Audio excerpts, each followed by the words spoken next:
మనిషి కష్టంలో ఉన్నప్పుడు నష్టానికి సిద్ధపడి ఎవరెవరైతే ఆ మనిషికి ఆ నాయకుడికి అండగా నిలబడతారో చరిత్రలో మిగిలిపోతారు వాళ్ళందరూ కూడా అని చెప్పి నేను ఈ సందర్భంగా మనవి చేస్తాను. వెళ్ళిపోయిన వాళ్ళు అక్కడ ఏం చేయటంలా గోడబహడు గుంజబహడు ఏలాడుతున్నాడు, అంతకంటే ఏం లేదు. నేను ఇక్కడ గౌరవం ఉంది, ఇక్కడ మీరు నాయకులనే గౌరవం ఉంది, మర్యాద ఉంది. వాళ్ళు అక్కడ నుంచి వీళ్ళ భోగం ఎంత బాగుందో మా కర్మ ఏంది కాలిందని చెప్పి వాళ్ళు అనుకుంటానే ఉంటారు. అందుకనే చెప్తున్నారు,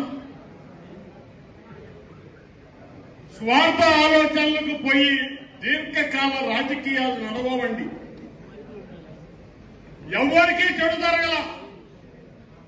జగన్మోహన్ రెడ్డి బొమ్మ నిలబట్టే ఆ వ్యక్తి కార్పొరేటర్ గాను డెప్యూటీసీ గాను అందరూ కూడా గెలిచిన వాళ్ళే. మేమే నాయకులు అని చెప్పి మొన్నటి వరకు కూడా వాళ్ళ ప్రాంతాల్లో పెత్తనాలు చేసిన వాళ్లే.